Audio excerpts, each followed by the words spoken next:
Apa sih tujuan hari raya Pentakosta? Jadi hari raya Pentakosta saya bisa simpulkan juga di sini adalah hari raya Pentakosta adalah hari raya kelahiran gereja.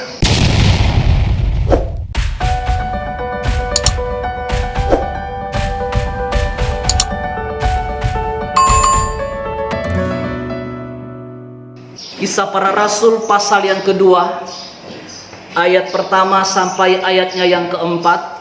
Di sini lembaga Alkitab memberikan judul Pentakosta. Kita baca sama-sama 2, 3. Ketika tiba hari Pentakosta, semua orang percaya berkumpul di suatu tempat. Tiba-tiba turunlah dari langit suatu bunyi seperti tiupan angin keras yang memenuhi seluruh rumah di mana mereka duduk.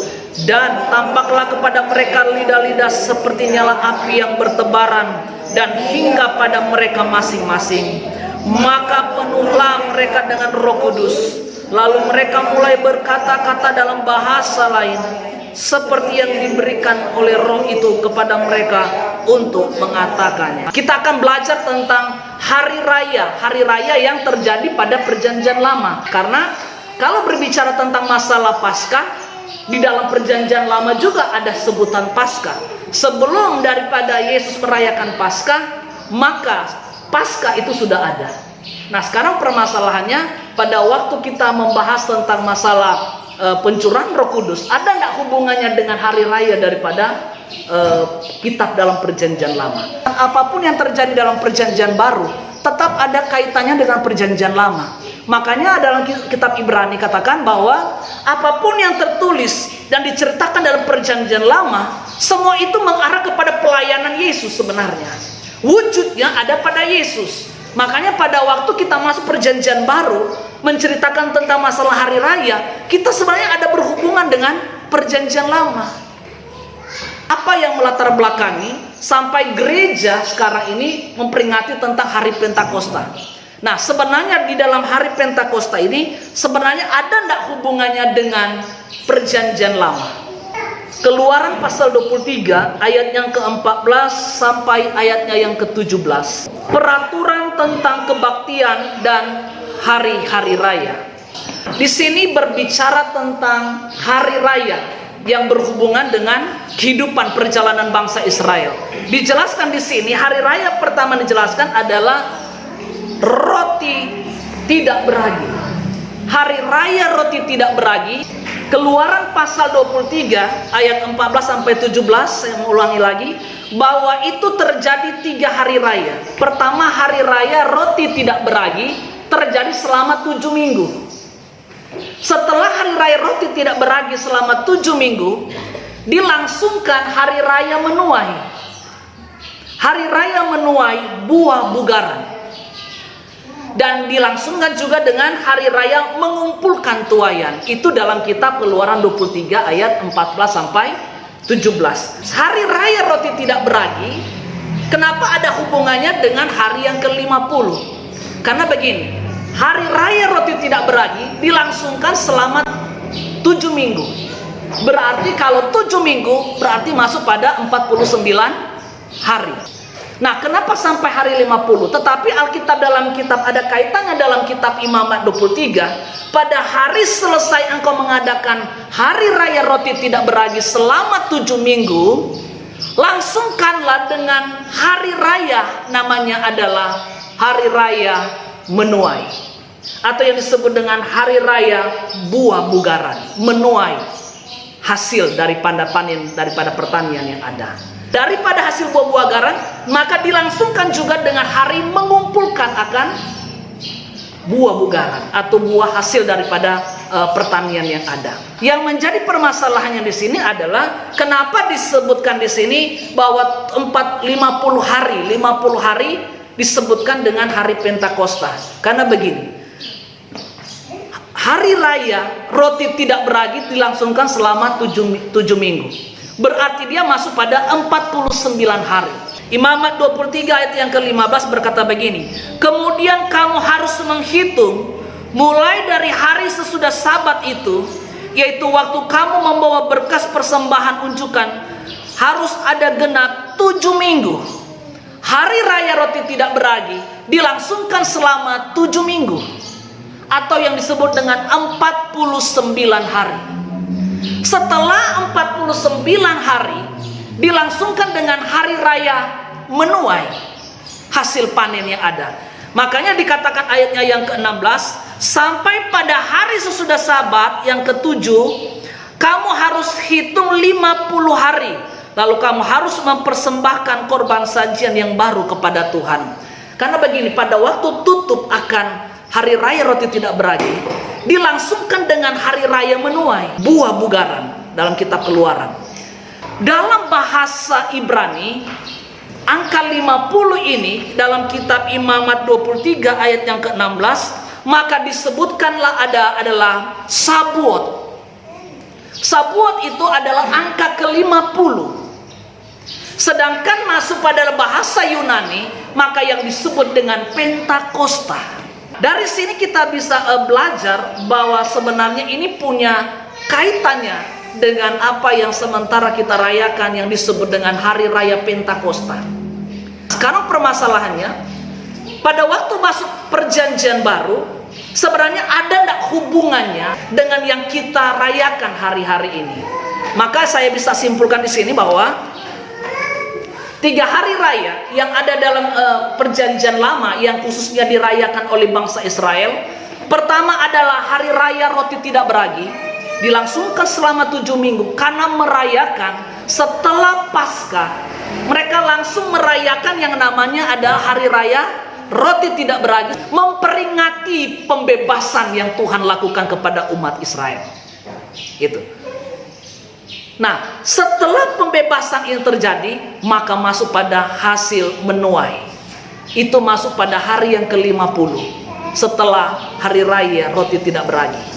Hari raya yang ke-50 ini ya, hasil menuai ini, itu tepatnya dalam perjanjian baru, masuk dalam perjanjian baru, tepatnya pada waktu rasul-rasul sementara berkumpul pada waktu itu, dan terjadilah pencurahan Roh Kudus. Sebenarnya hari itu memang adalah hari yang disebut, yang dikumpulkan pada waktu itu umat Israel sementara memperingati hari daripada menuai.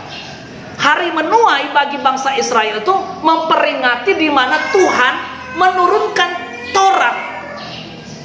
Taurat kepada bangsa Israel, atau yang disebut dengan Dekalog Asyaret Hadefarim. Maka Tuhan mereka sementara memperingati akan hari menuai bunga-bungaran. Nah, pada saat hari itulah ada 120 orang itu yang berkumpul di tembok Yerusalem, dan ada sebagian juga orang-orang kudus yang ada pada waktu terjelaskan kisah para rasul, sementara berkumpul memperingati akan hari raya turunnya Taurat, yaitu hari raya buah bugaran, di mana Taurat Dekalog Hasaret Hadefarim itu diturunkan. 10 hukum Allah itu diturunkan pada saat itu. Mereka sementara memperingati.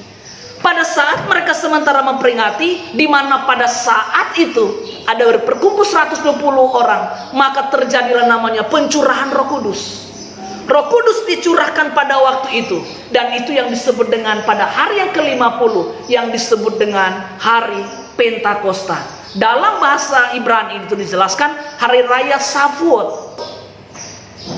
Dan akhirnya Sabuot artinya angka 50. Dalam bahasa Yunani disebutlah Pentakosta. Maka disebutkan Alkitab jelaskan, maka terjadilah hari raya Pentakosta di mana bertepatan Roh Kudus turun dan memenuhi akan ruangan tembok Yerusalem, dan terjadilah pencurahan Roh Kudus. Jadi kalau Taurat diturunkan di Gunung Sinai dan itu dinikmati oleh bangsa Israel yang disebut dengan hari menuai buah bugaran, maka gereja perjanjian baru, anak-anak Tuhan pada waktu masuk perjanjian baru, maka pada saat itulah Roh Kudus turun. Dan pada waktu Roh Kudus turun, maka terjadi sesuatu hal yang luar biasa. Roh Kudus pada waktu turun saat itu, maka ada terjadi ledakan-ledakan yang luar biasa. Hasil pertama, hasil buah-buah garam itu dalam perjanjian baru itu berbicara tentang bagaimana hasil pertama daripada penginjilan, hasil pertama daripada ledakan Roh Kudus, maka terjadilah pertobatan, maka terjadilah sesuatu penuaian untuk Kristus, yang dimana yang penuaian pertama dihadiri oleh 120 murid. Mereka yang menikmati akan pencurahan Roh Kudus, dan dijelansungkan di ayat pasal yang kedua, ayat yang ke-7 sampai ke-11. Ada juga bangsa-bangsa yang lain yang ikut merasakan, ikut menikmati akan hari di mana dikatakan Roh Kudus turun pada waktu itu. Hari menuai berbicara tentang bagaimana gereja mulai dituai oleh Tuhan. Keselamatan itu mulai ada. Setelah kita menerima perjanjian baru firman Allah yang berbicara tentang keselamatan seluruh umat manusia, yang dimulai dari tembok Yerusalem dicurahkan Roh Kudus pada saat itu, maka terjadilah yang namanya hasil menuai buah bugaran. Itu ditandai di zaman gereja perjanjian baru, di mana mulai terjadi hasil pertama daripada buah bugaran adalah 120 murid, di mana mereka menerima dan menjadi saksi bagaimana mereka menerima Roh Kudus. Pencurahan Roh Kudus terjadi pada waktu itu. Pada waktu pencurahan Roh Kudus terjadi namanya revival, terjadi kegerakan Allah. Sehingga hari raya panen yang disebut dengan hari raya menuai dilangsungkan dengan hari raya mengumpulkan. Apa itu hari raya mengumpulkan? Hari raya mengumpulkan itu Alkitab jelaskan itu sama dengan Kisah pasal yang kedua, ayat yang ke-41 dan ayat yang ke-42. Firman Tuhan berkata begini: orang-orang yang menerima perkataan itu memberi diri dibaptis, dan pada hari itu jumlah mereka bertambah kira-kira 3.000 jiwa.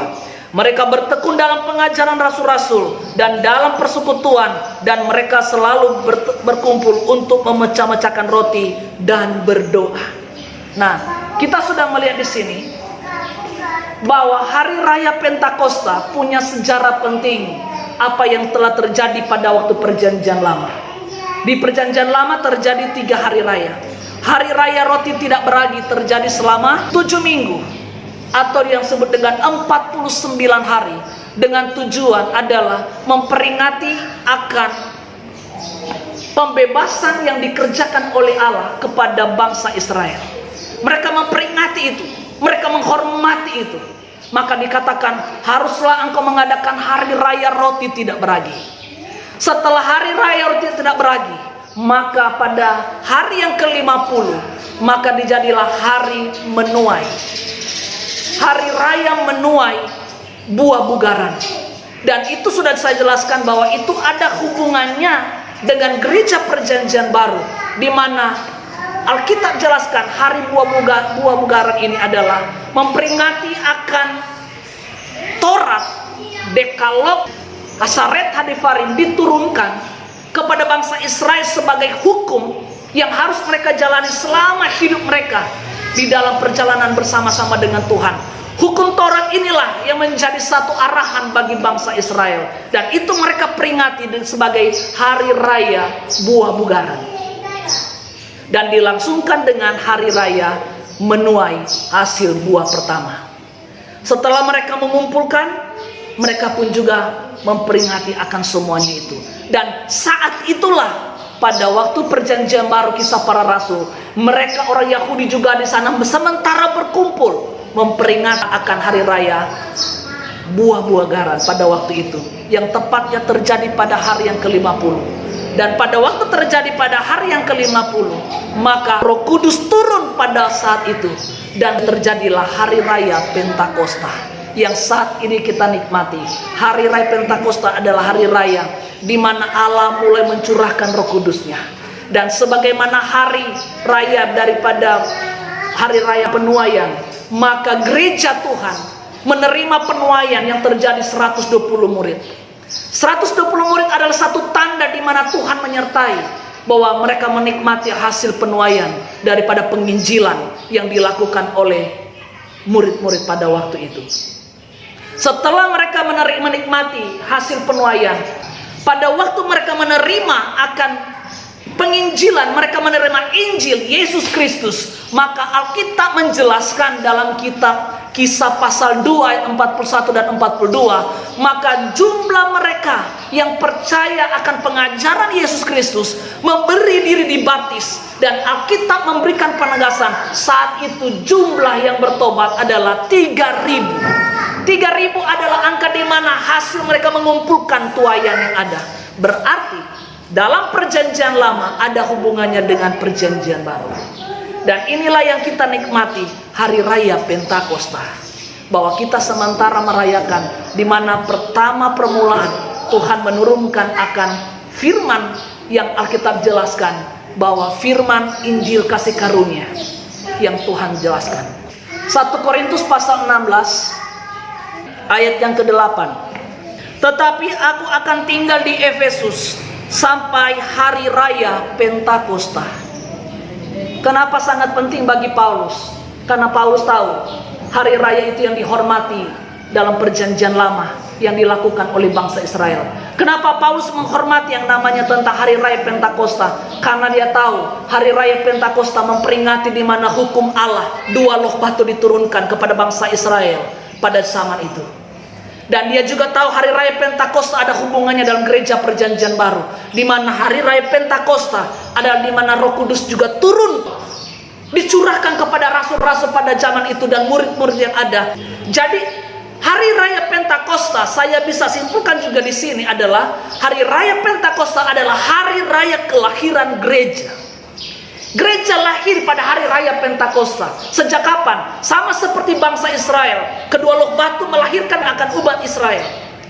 Sama dengan gereja, gereja lahir pada saat pencurahan Roh Kudus di tembok Yerusalem jam 9 pagi. Gereja lahir pada hari raya Pentakosta jam 9 pagi.